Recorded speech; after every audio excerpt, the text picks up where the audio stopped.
Carpathians, one of the most beguiling and mysterious regions on Earth. Over the centuries, it spawned countless legends and inspired sinister depictions of a place often viewed through a darkened lens. But as we showed in episode 1, the reality of this preternaturally beautiful mountain range is very different from the fevered imaginings of Bram Stoker's Gothic prose. Here is the last great wilderness in Europe, where predators like wolves, bears and lynx still roam freely, and traditional rural cultures survive despite the rush to modernize. This time we follow the southern arc of the mountains, from the Iron Gates, a deep gorge carved by the Danube, and heading east through national parks, past hot springs, ancient citadels, monuments, wineries and medieval villages. We rejoin the Danube on the other side of the mountains, where it branches like an enormous tree to form its dendritic delta. On the way, we will see very different environments. The Carpathian Mountains, home to the largest concentration of old-growth temperate forest in the world, and by contrast, Europe's most expansive wetland, a vast reed-covered haven for rare and exotic fauna.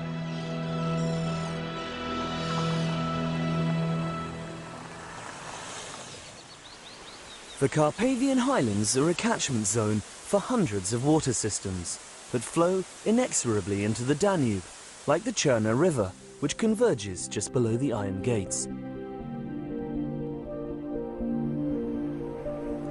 As with much of Romania, this is an area rich in history.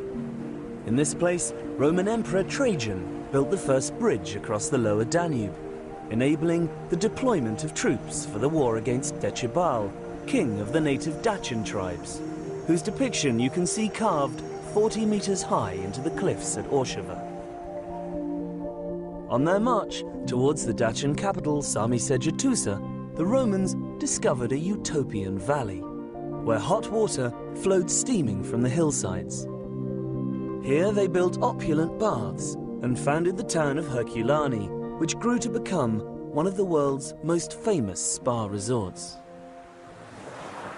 But since its heyday in the mid-1700s, Herculane has fallen into decay. Only now have its fortunes begun to recover, with a new 5-star hotel about to open and a raft of other projects in the pipeline.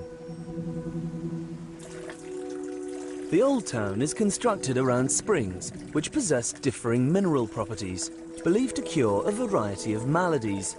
For instance, there's one for the eyes, another for intestinal complaints. It was in the 1730s, during the time of the Great Habsburg Empire, that Herculane rose to prominence.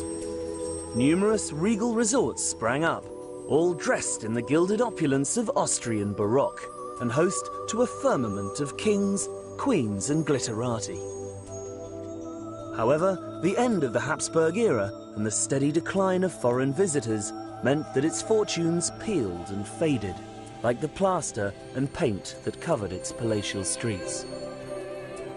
One of the victims of this creeping dereliction is the Neptune or Imperial Baths.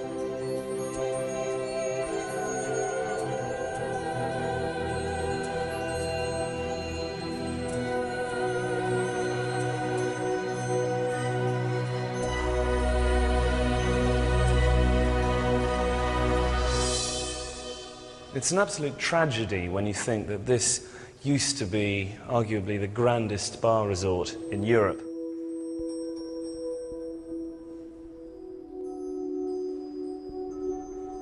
Thankfully, there are now plans to restore this incredible monument, along with a number of other historic structures. So hopefully, in the not-too-distant future, this well-kept secret will once again become the pride of Romania.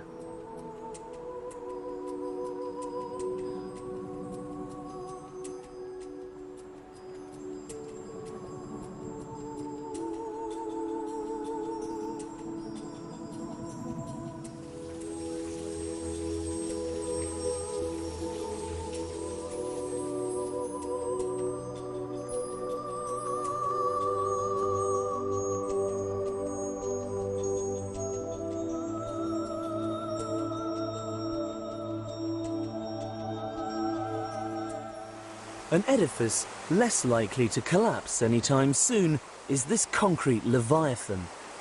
A communist-era construction that, like a Russian doll, hides deep in its belly a priceless treasure. The original Roman spa. A building within a building, these baths are almost unchanged from the days when legionaries and centurions alike immersed themselves in their healing waters. The fame of the springs was such that it spawned a legend from which the town took its name. Baile Herculane, or the Baths of Hercules, was alleged to be the place where the son of Zeus stopped to freshen up before heading off to tackle the Hydra. A fight so monumental that the serpent's death throes wrung great gouges from the bedrock, the evidence of which you can still see an hour's drive further upstream.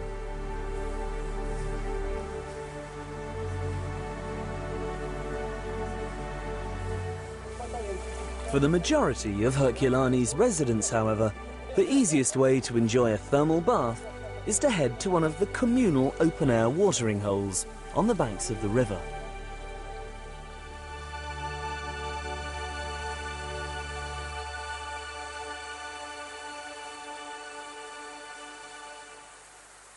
The surrounding hill country above Herculane is wild and solitary.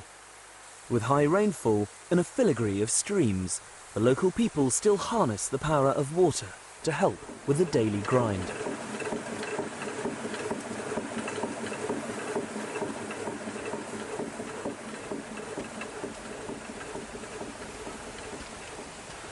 This really is the ultimate in sustainability. Serena brings her grain up here by cart.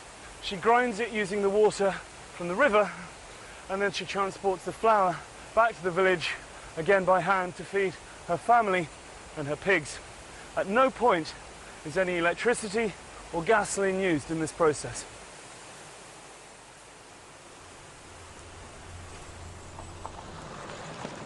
It is the preservation of these cultural traditions that makes rural Romania such a unique place.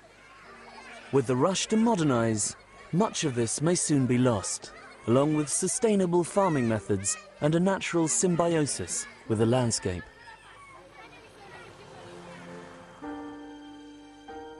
The Carpathian foothills northeast of Herculane provide an ideal climate for the renaissance of an industry that was banned by the Dacians because of its detrimental effect on discipline, namely viticulture.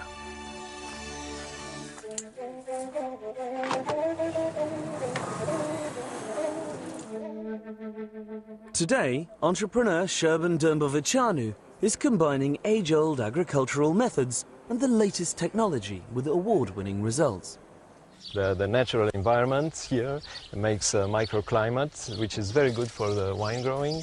So the forest contributes to the flavor of the grapes? Yes, exactly. Our vineyards are surrounded by very old natural forest, so this microclimate helps a lot in getting a very original taste. When we took over this place, we found only ruins after the communists, and we had to start again from zero. So we replanted again everything, and we renovated the cellars. In fact, at the beginning I was thinking this activity more like for a hobby, but there is a lot of hard work, and now it's taking all of my time.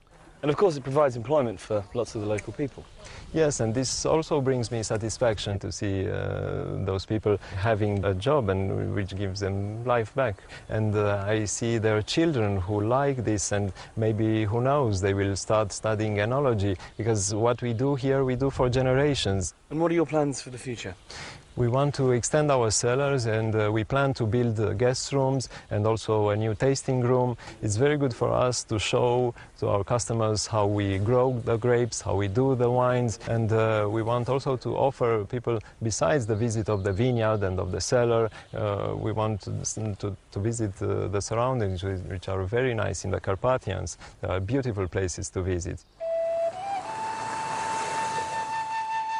Heading across the southern arc of the Carpathians, we reach another spa town, where for years people have been harnessing the hot springs, not just for bathing, but to provide energy. Calamenesht is a community edging ever closer to the ultimate goal of living entirely off the grid. An unlikely example of this is the venerable Kozia monastery. Beneath its serene, picturesque exterior lurks an innovative heart that pumps and processes geothermal water to produce electricity and heat. Zona este cunoscută de acum 2000 de ani, când romanii au venit și au lăsat castul roman în partea stângă a Oltului, care de fapt au găsit acolo, este la interferența Ardealului și cu țara românească, și acolo existau acele bărzi de sulf, de apă geotermală, dar care era la suprafață. Și într-adevăr și ei foloseau, după care locul acela a rămas până 80, când s-a construit barajul, care de fapt a și acoperit apa respectivă, iar asupra izvoarelor minerale, cum se zic, acele curative, și-au pierdut din eficacitatea care a fost originală, ea dinainte, până a fi cursul râului normal. Iar pe cealaltă linie este energia electrică, care este binevenită.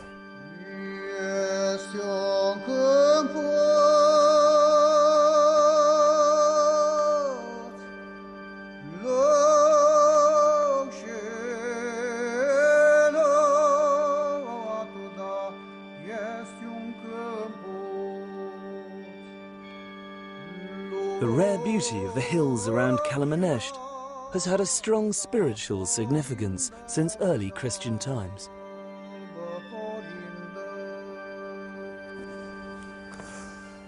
It's amazing to think that for hundreds of years before the monasteries sprung up in this area, monks were coming to these grottos to meditate, to contemplate, and to live, eat, sleep, and spend their days communing with God in total isolation.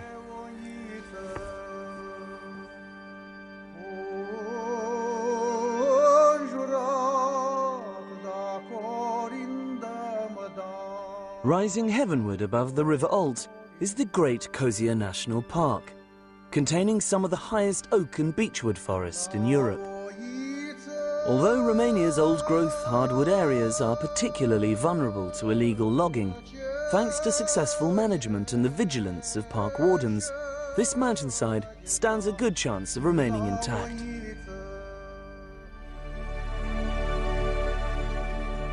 Travelling east again, you reach the roof of the Carpathians, where the mountains are at their most bleak and breathtaking.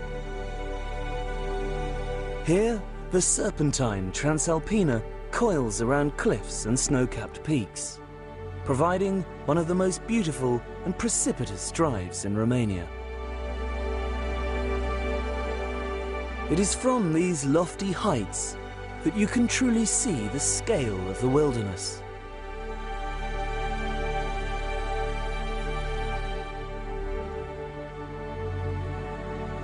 This sea of green that stretches to the horizon contains Europe's last great expanse of pristine forest. Sadly, you can also see the extent of its ongoing destruction. Below the tree line, much of the forest has already been lost, in part due to the restitution of land to private individuals who then harvest the wood or sell on the logging rights. I am on my way to meet one of the most outspoken of these landowners, a well-known figure who works tirelessly to address this and many other social problems. Princess Margarita of Romania. Restitution and private property, for me anyway, this is where I'm coming from, is absolutely essential to a modern democratic state. But having said that, I think that the restitution process was badly done. First of all, it was done in dribs and drabs. It was done in a chaotic manner, and it's led to chaos, just what you're talking about, the deforestation, corruption, selling of wood on the black market, illegal logging. If people can get away with wreaking absolute havoc, then they're going to keep doing it. First of all, you need a good legislative framework, you need a good body to enforce that, and then you need sanctions and incentives. Obviously, you're not going to just punish people, it's ridiculous. And there are quite good laws, but they're not respected and they're not enforced. This has to be done if we want to get anywhere.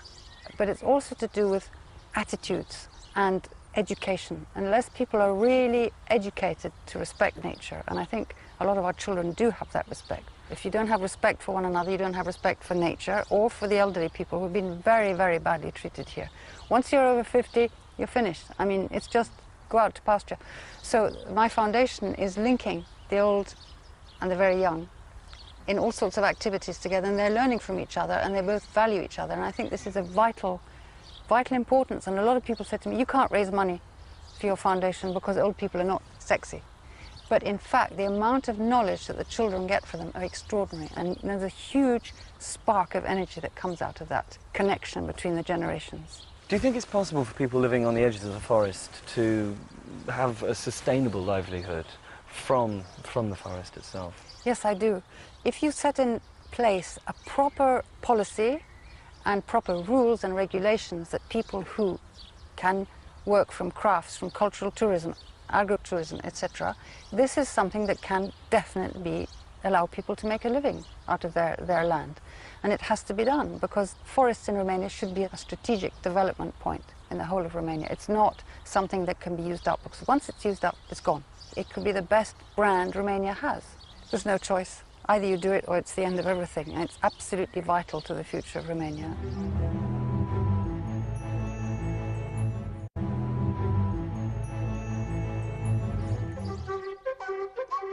One area that is thankfully now protected from hunting and logging is the Buceci Natural Park, a short drive from Brasov.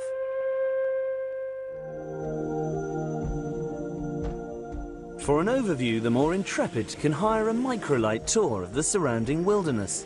Not necessarily something to do on a full stomach, however.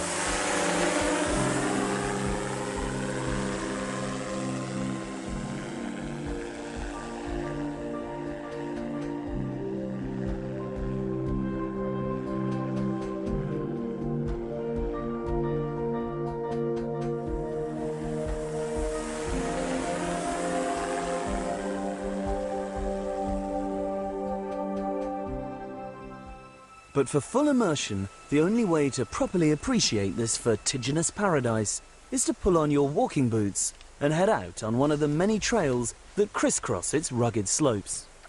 To keep me on the straight and narrow, I was joined by guide Oana Mihai and a team of local rangers. They are very careful about this area. They do not allow to cut trees. Animals are protected, and nature is in its wild form. So there's no hunting here at all? No, not even hunting. in a limited, sustainable way? No Nothing. hunting, nothing. I wish more areas of the Carpathians were like this. It would be lovely, because here the nature is in its purest form. The ecosystem regulates itself. Yes, it is not interrupted by humans. Do you think this is the way forward for this part of Romania, that by attracting people here for adventure tourism and hiking, that it will provide a sustainable income for the people who live here? Definitely, because we have the place that allows us to do adventure tourism here, and people really need this money coming from tourism. Hiking through pristine forest, past alpine meadows and razor-sharp crags, you are once again overwhelmed by how fragile and unbelievably precious this landscape is.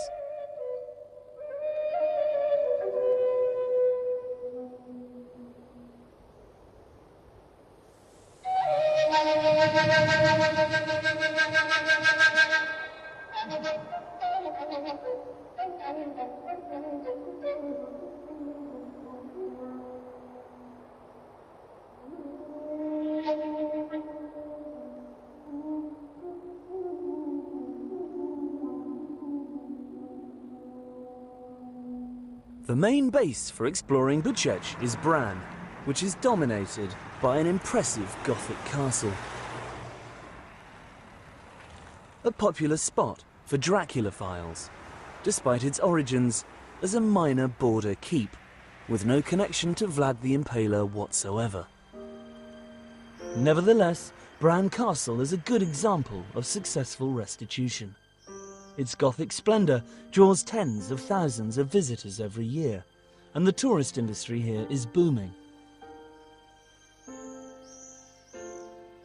The castle was nationalized in 1948 together with all other royal assets. In 2001, a new restitution law was adopted.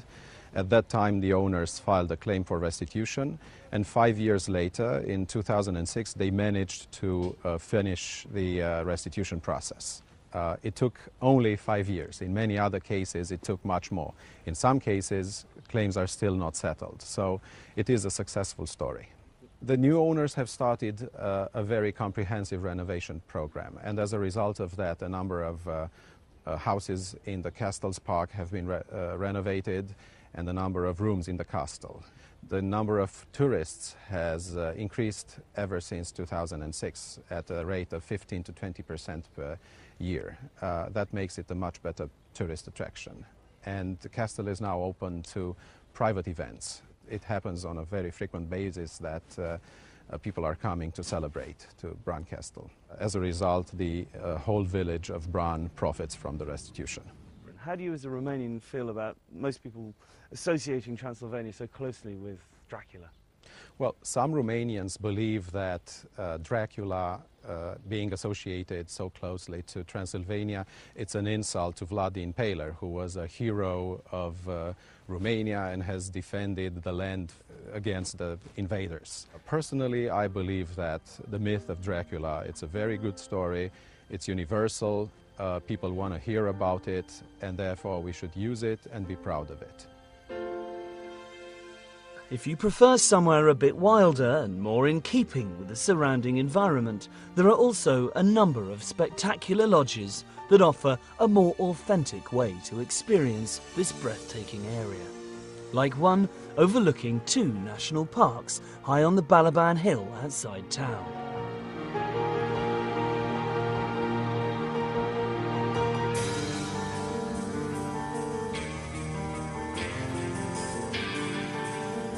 Built by visionary environmentalist and filmmaker Dan Dimancescu.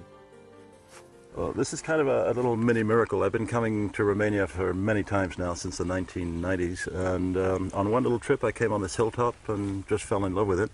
But there's a bit more to it than that, because my family originated not far from here, about 30 miles south in the Carpathians, and we have a long history of land ownership there, so this was kind of like coming back home. And did you originally start with the idea to build a hotel? I was thinking of building something, and the connection that was kind of interesting to me, I came here in 1968 working for National Geographic on a story where I walked from the Ukraine to the Black Sea with colleagues, and we did a story on the Carpathians in 1968.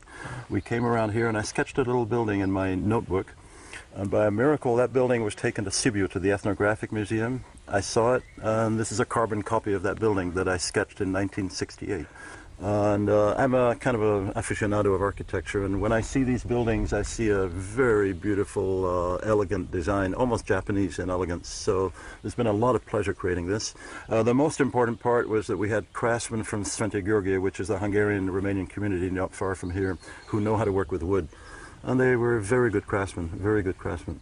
The Carpathians are beautiful mountains. But one thing that's gone wrong is that as people have new money, they build houses very quickly, and cement is the preferred material. It's cheap, you can do it fast, and there's a kind of a creeping cement culture. And it's been very difficult, at least with Romanian friends, to persuade them that peasant or local architecture is the right way to go, that it can be modernized. Because there's still that memory of ancient peasant homes with the animals and the smells and all of that. So I think we're, right now in these years, we're beginning to see the bit of a shift where Romanians are realizing that there's something pleasant about this, and that the modern concrete building may not be the most comfortable environment. Visiting settings like these helps give you a real insight into traditional Romanian life. It's also worth sampling the local cuisine with a glass of palinka, and if you're lucky, a bit of live music.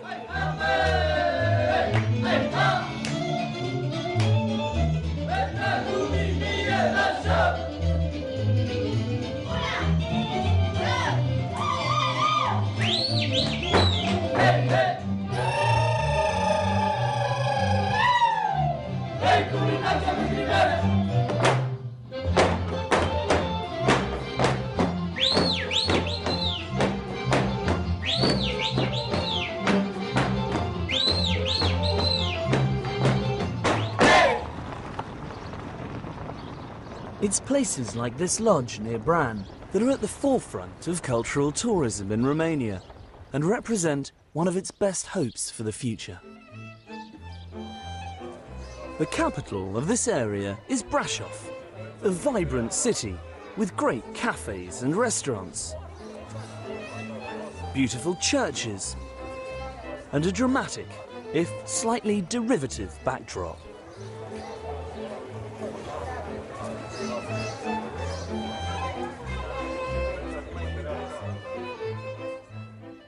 From here, you can head north to experience Transylvania's Saxon communities.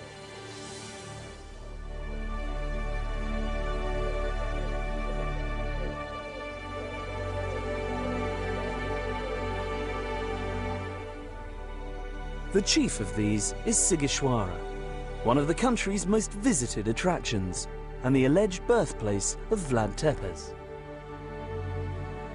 Founded during the 12th century, Sighișoara is widely regarded as among the best preserved medieval citadels in Europe, and one that has never been conquered. Fed by its own wells and enclosed with gigantic walled towers, these ancient houses, churches, and cobbled streets remain locked in time.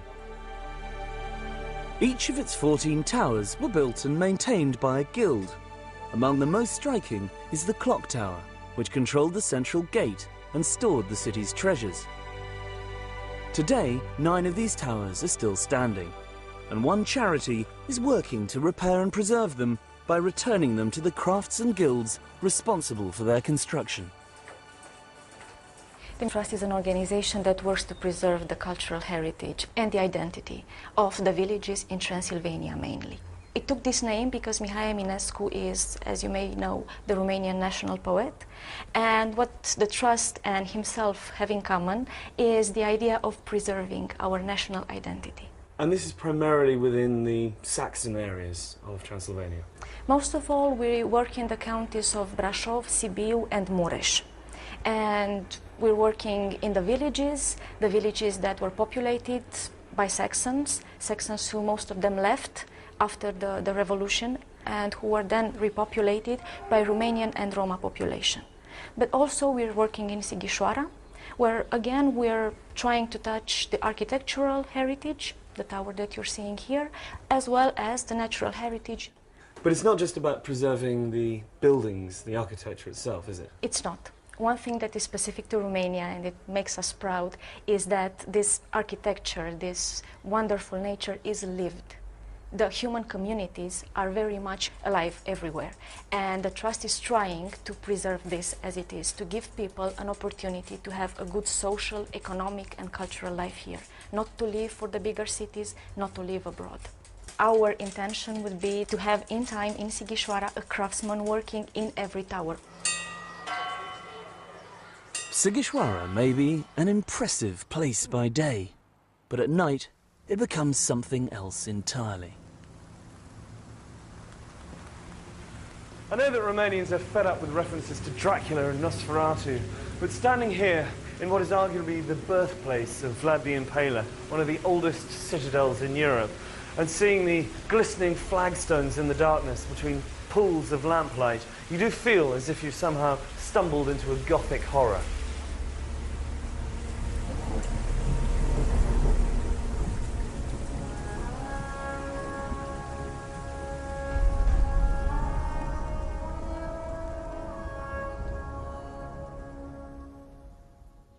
As we continue our journey towards the coast, the mountains give way to lush pasture and rich agricultural land, once again ideal for Romania's burgeoning wine industry. Further southeast, the foothills melt away completely, and one increasingly encounters a different kind of wilderness.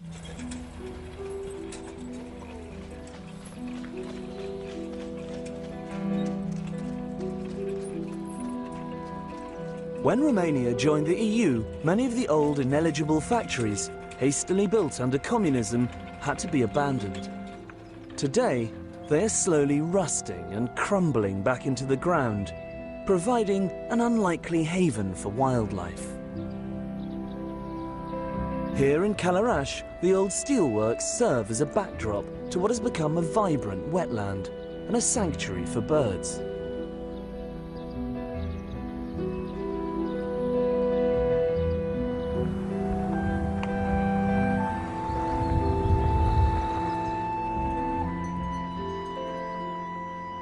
Might not be to everybody's taste, but I think there's something profoundly beautiful about this post-industrial scene, because it represents a rare example of nature reclaiming the landscape from man.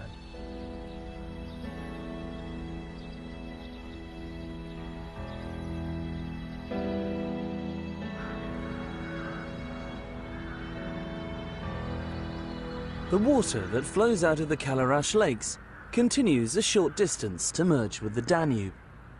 Now even larger than when we saw it last, and thanks to the vast alluvial plain it has to cross to reach the coast, about to undergo a dramatic transformation.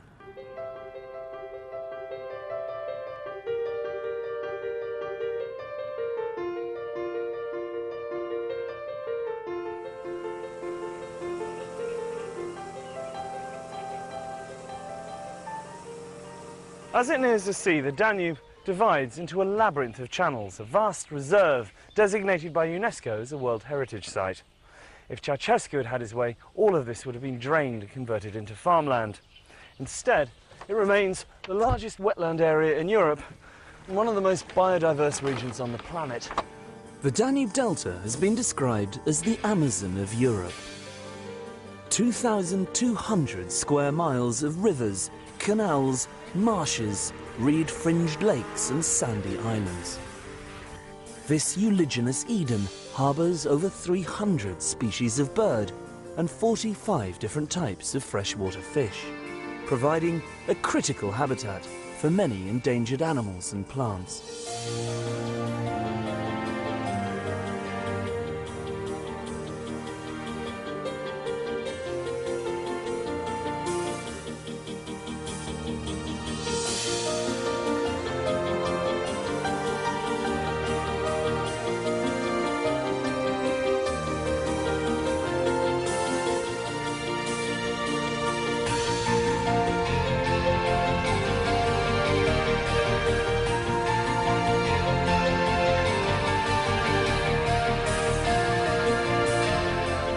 A multitude of people come here every summer to savour life on the water and sample the Delta's unique cuisine. And restaurants and hotels like this one, situated on the banks of the Salina Canal. Gabi, this is all traditional local food from the Danube Delta, yeah? Yeah, sure. The name is Chorba of Storchak, of som. This is a som. This is very expensive fish here. Fish? Yeah. The som means sleepy fish, yes? Sleepy fish, yes. Okay. So it's very lazy. Let's translate, yes. Okay. Yeah, it's very lazy, yeah. It's very important, traditional chorba, to have a lot of fish. This much. What else have you got here? Show me in here. What is this? This is wild boar. Wild boar. Yeah. Stew, like a casserole. Yes, yes. Okay. And I prepare this the name tokitura, goulash. I like a goulash. I like a goulash. Okay. And now to see another fish. This is carp. You see, this is a sport fish in England. Yeah. You don't eat carp. But in Romanian, it's very good fish to eat. Yeah. Why did you decide to come to the Delta? Because it's wonderful here. This is paradise here. The heat is very... The food is amazing. Yes. Absolutely.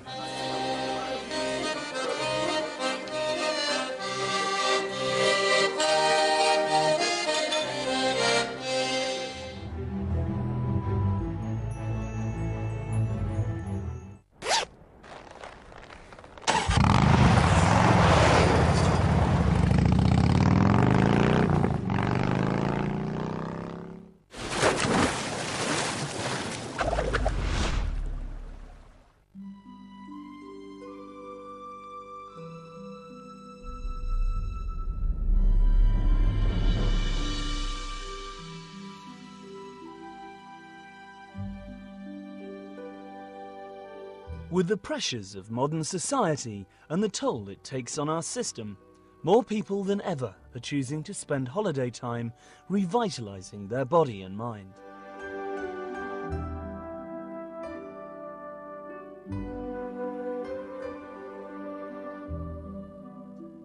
In Romania, we have everything you need to make this a reality.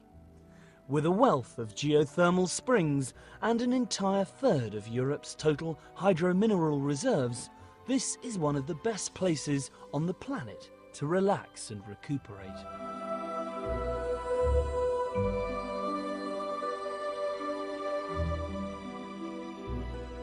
Here, steaming alkaline, saline and sulfuric water bubbles out of the ground.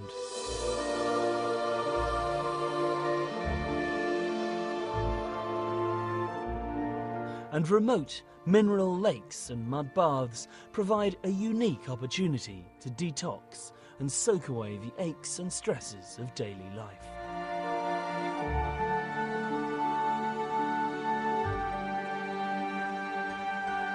Thermal waters are recommended for a wide range of maladies and complaints, from rheumatic and respiratory disorders to digestive and metabolic problems, kidney-related conditions, renal disorders, high blood pressure and stress. Romania's many modern and historic spa resorts offer a huge range of different treatments and attractions, from the uber-luxurious to the traditional, the sedate to the more aerobic. Whatever the requirements, this is the perfect destination for people seeking a complete mental and physical makeover. Set against a backdrop of stunning scenery, wild forests and towering mountains, our many spas also sport a natural gymnasium for those in pursuit of peak physical fitness.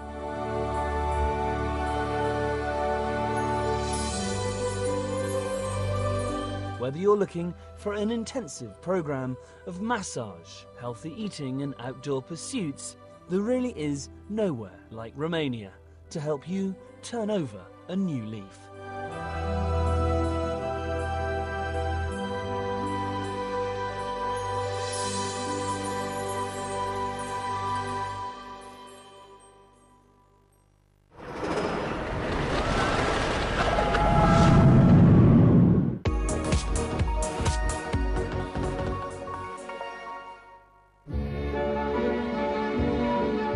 Sardinia is the second largest island in the Mediterranean, and its capital, Cagliari, is on its southern tip. The Castello area is the oldest part of the town, perched high on a hilltop overlooking the port and surrounding coast. The views from here are impressive, but deceptive. This city actually has a relatively tiny population, just over 150,000 people. Guarding the city like giant warriors are two 14th century limestone towers, Torre San Pancrazio and Torre del Elefante. Both towers form part of the city's old defensive walls, which surprisingly are for the most part intact. Originally built in the 13th century, the Cathedral of Santa Maria and Santa Cecilia is a popular attraction. The facade combines medieval, Renaissance and Baroque. Two huge stone pulpits flank the main doors, while a couple of marble lions guard the altar, and underneath, a heavily decorated crypt houses the remains of royal martyrs. A favourite part of the city is the Roman amphitheatre. It was built in the hundreds AD and could hold up to 10,000 people, half of Cagliari's ancient population. Gladiators emerged from the tunnels. The underground cages where the men and wild animals were kept can still be seen. Today, this is the setting of musical extravaganzas.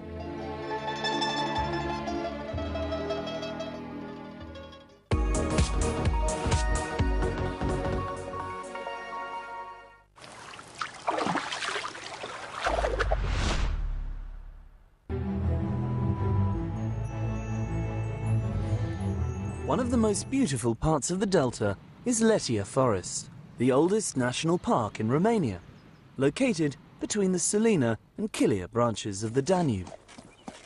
Access is by horse and cart from Letia village, a community that can trace its ancestry back to the Lipovan immigrants, who came here over 200 years ago to escape persecution by the Russian Orthodox Church. This is the most northern subtropical forest in Europe. It's the habitat of a plethora of fauna, the largest being the Danube Delta horse, subject of much recent debate following its unscheduled release in the wake of communism. Environmentalist Liviu Mihaiu has been campaigning to highlight the impact of this invasive species.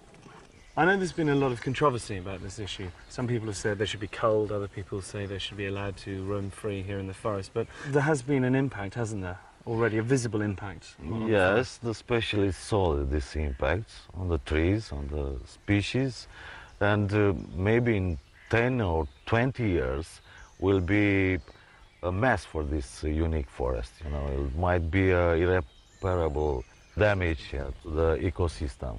They are not to be slaughtered, they are to be relocated.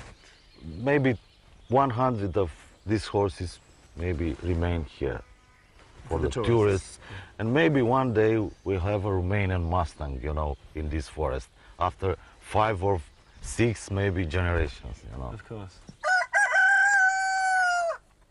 The traditional way of life here in the Danube Delta, as with other remote corners of Romania, remains largely uninterrupted. Man living in harmony with nature, although sadly that is beginning to change. The biggest influence, both in terms of its destruction or salvation, once again is us. The exodus of inhabitants is dwarfed by the annual influx of tourists. As with some areas we've seen, unsympathetic development is burgeoning, while riverbanks and waterways are being damaged by speeding traffic. But there are people and organisations working to save this watery paradise, like an initiative to encourage a more harmonious approach to exploring the delta. I caught up with founder and former Olympic canoeist Ivan Pitsaikin, for whom this region has always had a personal significance. Copilăria mea a fost frumoasă.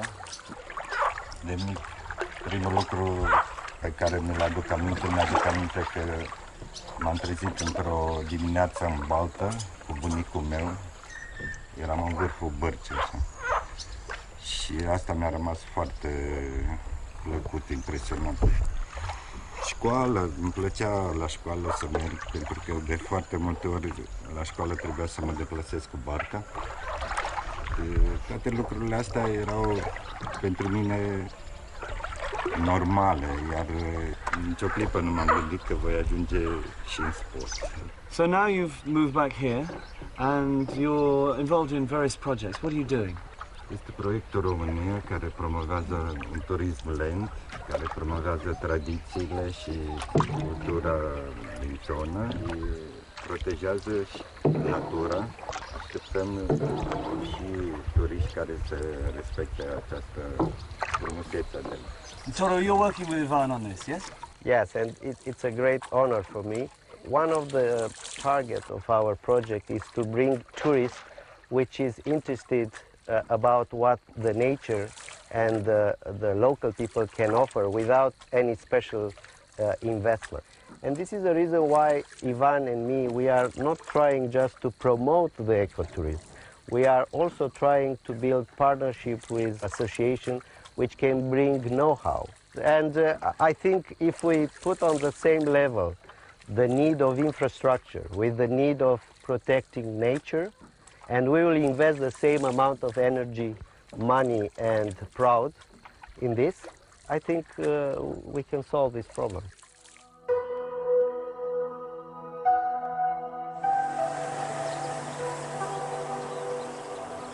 Despite its natural beauty, the Danube Delta is one of Romania's poorest regions, with some local communities lacking even basic services, such as electricity, running water and waste collection. Many of the inhabitants rely on subsistence agriculture and fishing, with communities depending on the summer months to generate sufficient income to survive through the winter. While the delta still has an abundant supply of fish, numbers are declining rapidly due to overfishing and poaching. Today, 5 out of the 6 species native to this region are listed as critically endangered. Standing between them and extinction is the last line of defence, the people whose job it is to protect this fragile ecosystem. This is Fiorel and Vasily. They're part of the Delta police team.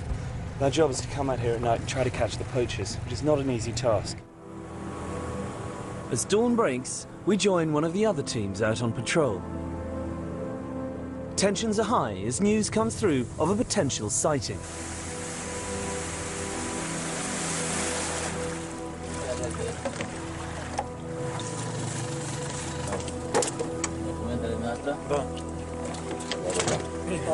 This guy looks like he's a legitimate fisherman. So the next thing is they take his details down and then go back and check them at the station. But even if he is legitimate, you still have to work out whether they're taking the quota or not.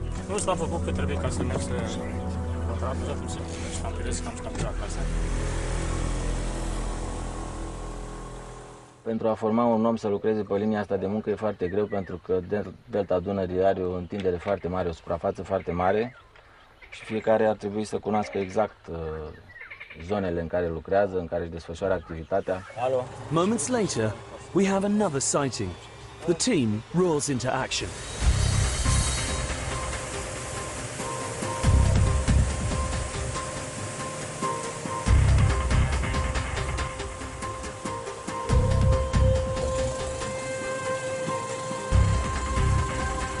We could hear the distant hum of an engine, but it was proving difficult to pinpoint its location. With hundreds of square miles of overgrown waterways, this can be mission impossible. Why do you think that guy got away? Apa mică, vegetația deasă, au bărcuțe mai mici, dar n-am făcut datoria și nu ne-am lăsat. N-am dat înapoi și braconierii trebuie să înțeleagă chestia asta, că nu o să dăm niciodată înapoi. Tourism is now providing an alternative livelihood for many inhabitants of the Delta. And encouragingly, more environmentally conscious hotels are springing up amongst the reeds. I spoke to the founder of one of the first. GB, how long have you been living here in the area?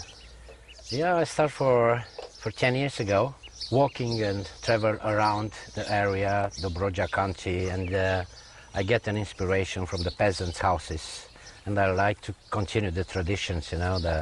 I build the houses, and the walls is the yellow clay, and of course with the roofs, the reeds roof, you know. What I find constantly surprising is that despite the fact this is quite an inhospitable landscape at times, there is such a rich convergence of history here. You know, the first one was the Greeks, we have the Romans, after that the Turks, and if you look there to the right side, you know, the road, you know, the road is the Silk Road. The Silk Road to Krakow and to Lviv, which was a very important cities. Getting out on the water and seeing the wildlife may be one of the chief reasons for visiting the Delta, but the cultural landscape is equally compelling. Like the medieval villages of the Carpathians, the traditional way of life has endured here, unchanged for hundreds of years. I love the fact the boats are so old and well maintained. I mean, you can see that one's been patched up there. Those boats are typical fishermen's boats, lipovans, the Russian fishermen, you know. And how you see, you know, they put two boats together, you know, when they take the nets off from the water, you know, it's looking like a real catamaran. Yeah, they stabilise them. Very stabilised. Clearly they can't do this all year round, because looking at the amount of fish they're pulling out, if they did that every day, there wouldn't be any fish left in the lake. I mean, how long does the fishing season last? It's a special situation with this lake. It's called a Babadag lake. The fishing season is an all year season. The guys from here have a special fish farm for the small fishes, you know. So they're constantly restocking the lake with young fish. Yes.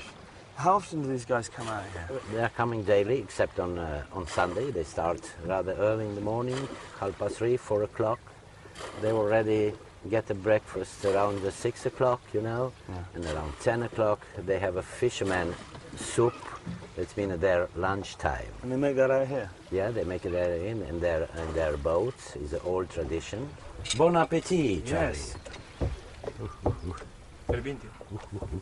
Oh, that's That's sensational. Yeah. I'll tell you what, I know they eat this every day, 365 days a year, but I wouldn't get tired of it. It's pretty good, isn't it? Yeah. Well, they're really strong and slim guys, you know, you can see it. Yeah, absolutely. I think the taste, you know, is the water lake, you know. Well, there's so many fish in this lake, it seems that the water's probably like a natural fish stock anyway. Yeah. So, not so sure about the brandy, but Not the would they brandy. be having brandy at this time of the morning? You know, they start to have a brandy very early in the morning and very late in the night time, you know. Well, of course, Yeah, they're Russian, that is so- typical Russian tradition, you know, to enjoy the vodka.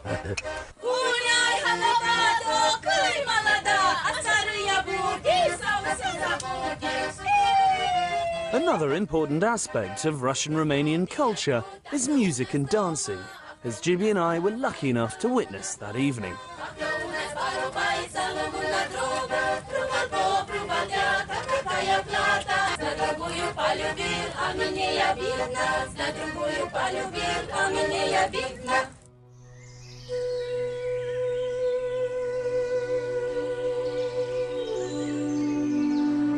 As the delta finally merges with the Black Sea, this part of our journey comes to a close.